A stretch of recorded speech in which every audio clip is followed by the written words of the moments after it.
Week-end église de témoins, église tout-terrain du 9 juillet au 10 juillet à Paris, où nous avons eu la joie de rencontrer Caroline et puis Claude pour nous présenter un projet original et très intense, je dirais, qui a eu lieu au Marais. On n'échappe pas à l'amour. Alors, quel est ce projet On n'échappe pas à l'amour, lequel de vous deux se lance pour nous présenter de manière un peu globale déjà dans un premier temps?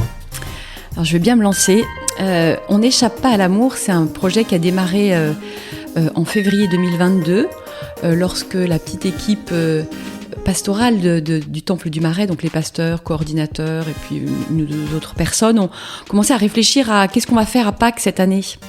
C'est vrai que la pandémie a un peu bousculé nos habitudes les années précédentes et on ne se voyait pas repartir dans une semaine sainte traditionnelle avec son jeudi saint, son vendredi saint, son culte de Pâques.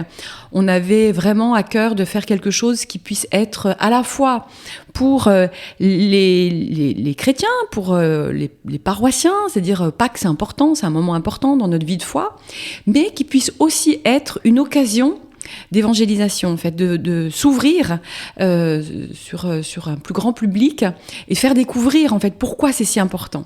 Et donc on a brainstormé, comme on dit, et très vite en fait nous est venue l'idée de faire un parcours, une espèce de chemin de croix revisité en mode protestant. Qui soit une expérience à vivre.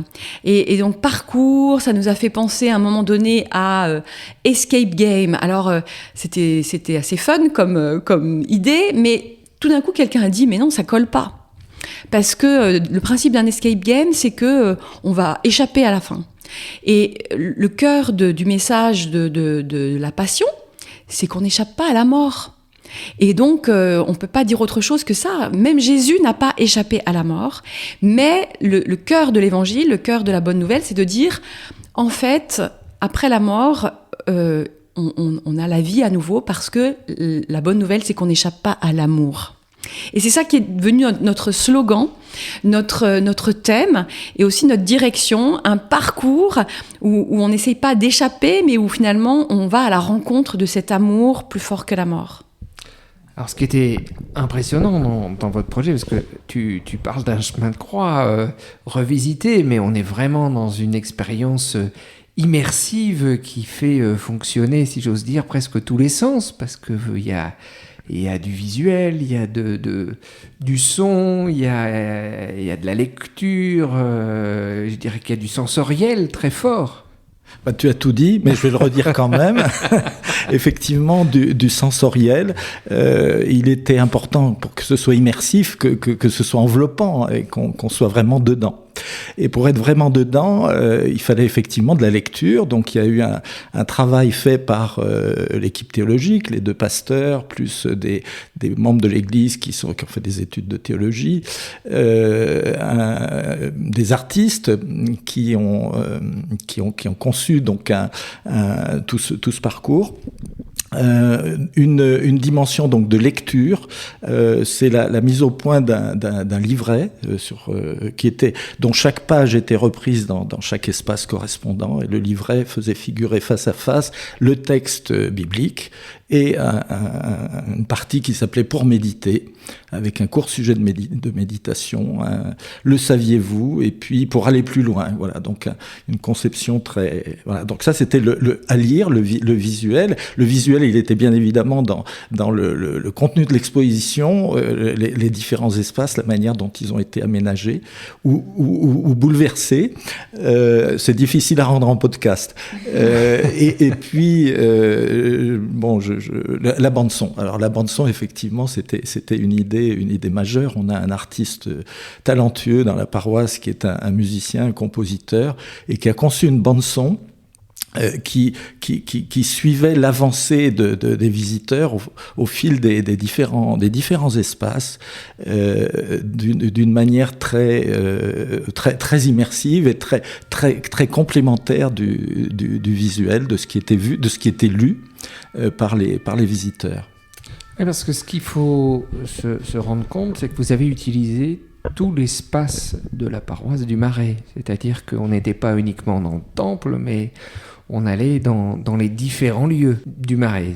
Caroline, tu veux... Ça a fonctionné d'ailleurs un peu comme une confirmation qu'on pouvait le faire. C'est-à-dire que dès qu'on a commencé à imaginer ce parcours, on s'est aperçu qu'on avait les moyens de faire cheminer les visiteurs à partir d'une entrée qui est l'entrée dans le temple, et ensuite d'avoir tout un parcours qui les faisait ressortir par un autre endroit sans jamais se croiser. Donc, quand on s'est aperçu que rien que ça, c'était possible, on s'est dit, bon, ben, voilà, c'est la confirmation qu'on peut le faire. Et donc, effectivement, il y avait 8 pièces, 8 espaces qui correspondaient à 8 séquences de la Passion qu'on avait identifiées comme vraiment, pour nous, essentielles. Ça démarrait avec le temple de Jérusalem. C'est-à-dire, les gens rentraient dans le temple, notre temple, mais qui était bousculé, comme si, finalement, ils arrivaient dans le temple de Jérusalem juste après le passage de Jésus, quand il renverse les tables des changeurs.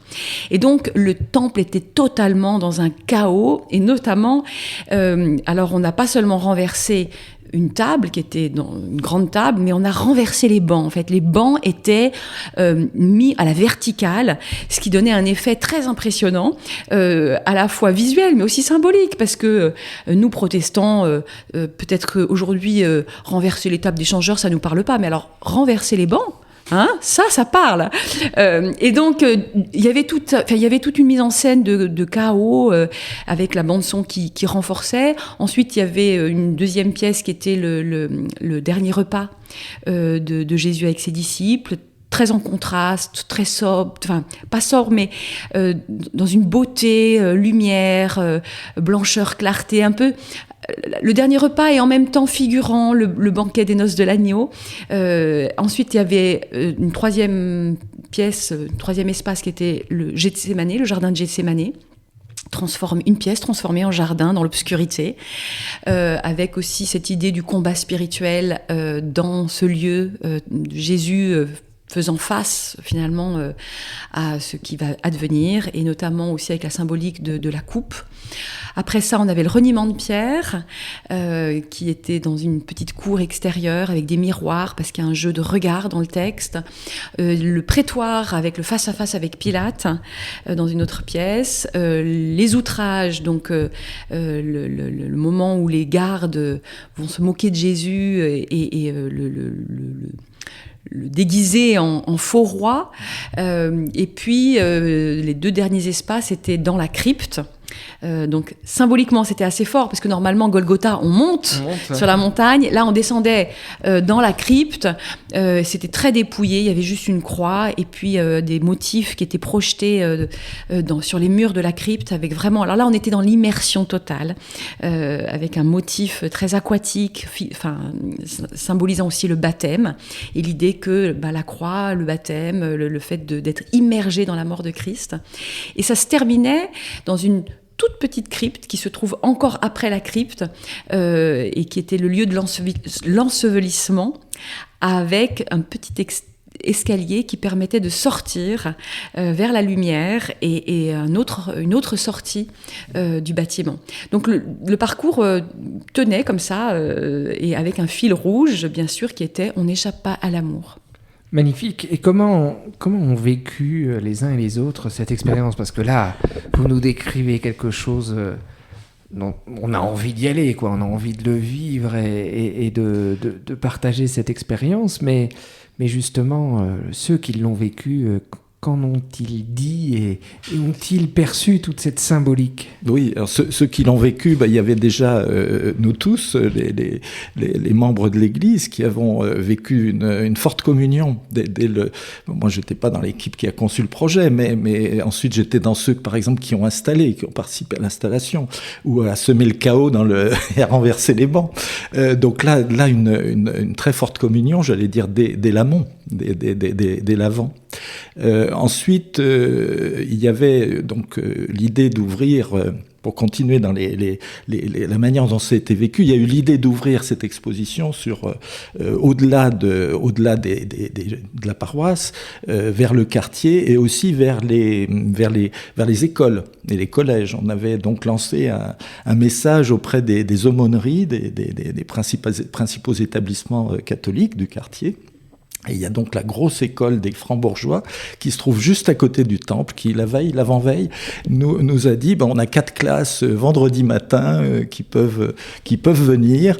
Et donc on a récupéré à la queue leu 4 classes de 6e et de 4e pour démarrer. L'expo commençait en début d'après-midi, donc on a eu un baptême un peu rude, mais bénissant, parce que les 4 classes, au-delà de leur côté un peu chahuteur pour certains, on a déjà là, sur ces jeunes, on a mesuré l'impact de l'exposition.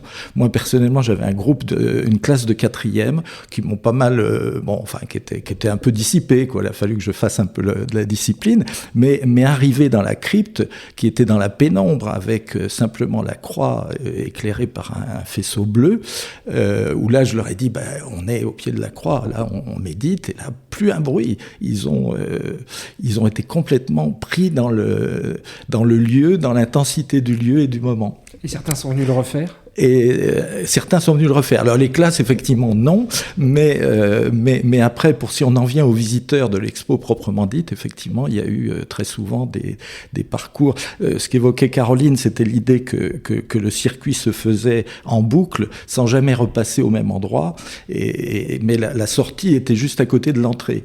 Et donc on voyait, moi j'ai tenu plusieurs fois l'entrée qui était en même temps la sortie, on voyait la modification sur les visages.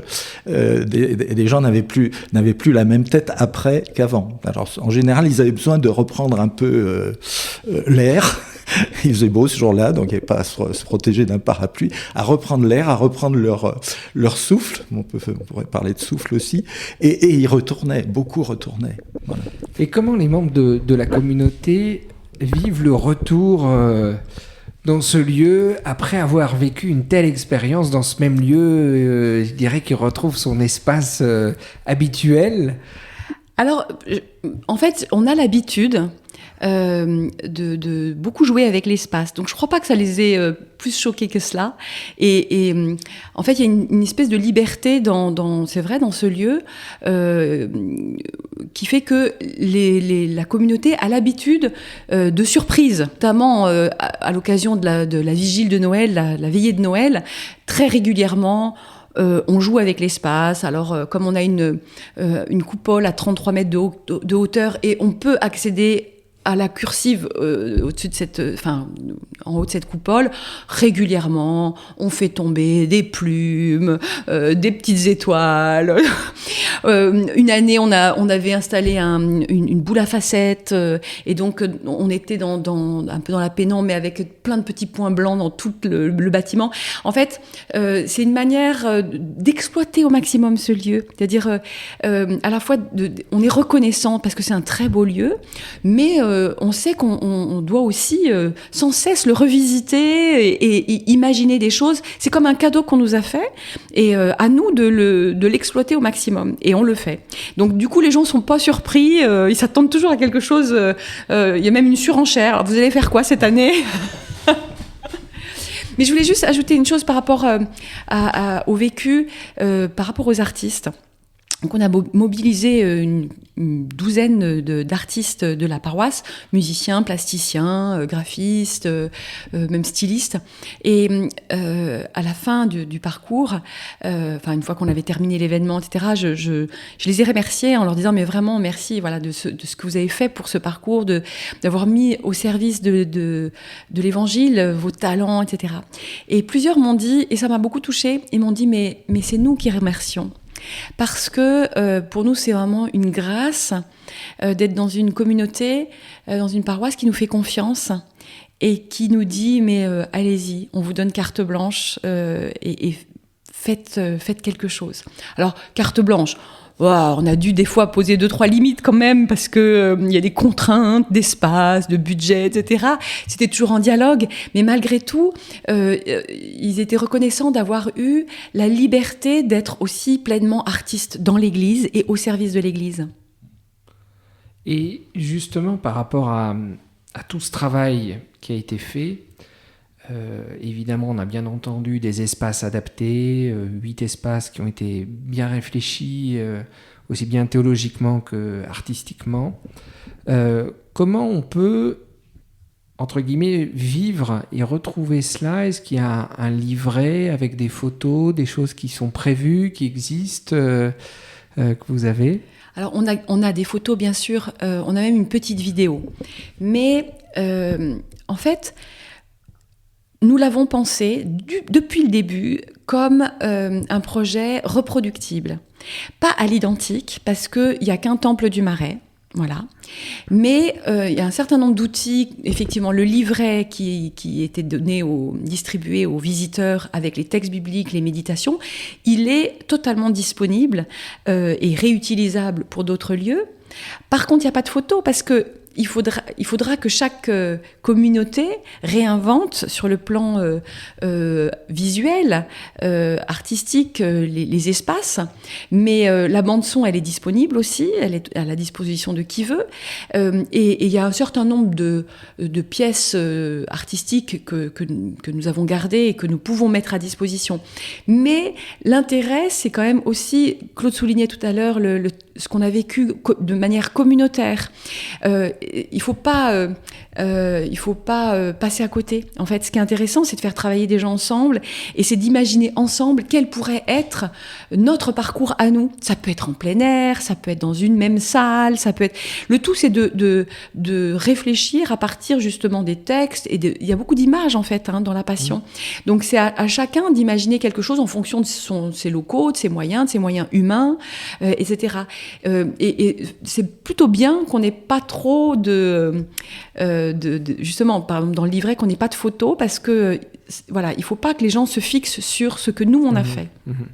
Mais j'entends bien toute cette dimension tu viens d'évoquer, ce support des textes qui sont premiers. Ça, c'est essentiel. Mais tu l'as aussi très bien souligné, quand même, le rôle scénographique des artistes. Et je dirais que dans toutes nos communautés, on n'a pas forcément la chance d'avoir cet apport d'artistes.